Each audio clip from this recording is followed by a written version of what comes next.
Tupang ligaw, ito ang isang kalagayan ng isang tao na walang relasyon sa kay Kristo Jesus.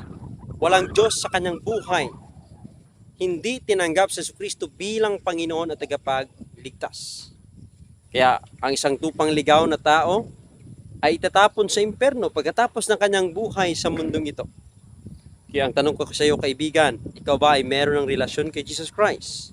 Tinanggap mo na ba si Yesu Kristo bilang Panginoon at tagapagligtas? Kapag tinanggap mo si Yesu Kristo bilang Panginoon at tagapagligtas na iyong buhay, babaguhin ng Diyos ang iyong buhay.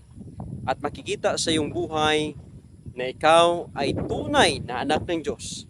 Na ikaw ay tunay na binago ni Yesu Kristo at hindi ka na isang tao na walang patutunguhan. Hindi ka na isang taong naliligaw sa mundong ito. Mari kilala mo na merong Jesus Christ na namatay sa krus ng Kalbaryo. Pero hindi ka nanampalataya at nagtitiwala sa kanyang ginawa doon sa krus ng Kalbaryo. Isa ka pa ring tupang ligaw. At kung ikaw ay isang tupang ligaw na tao, walang kabuluhan ang iyong buhay at walang saysay ang iyong buhay dito sa mundo ito.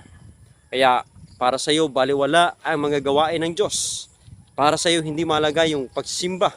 Para sa iyo, hindi mahalaga yung paglilingkod sa Diyos.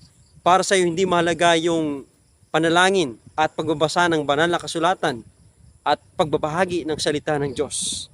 Tandaan natin mga kapatid, ang isang tao na merong relasyon at ugnayan kay Kristo Jesus, isa ng taong binago ng Diyos at hindi na siya isang taong naliligaw sa mundong ito.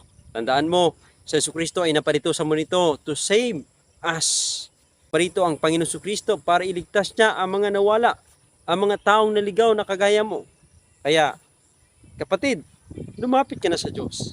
Manampalataya ka na kay Yesu Kristo. Salamat sa panonood. Please follow, like, and share mga kapatid para maging update ka pa sa sunod natin mga vlog. Lagi nating tandaan sa Diyos ang lahat ng kapurihan.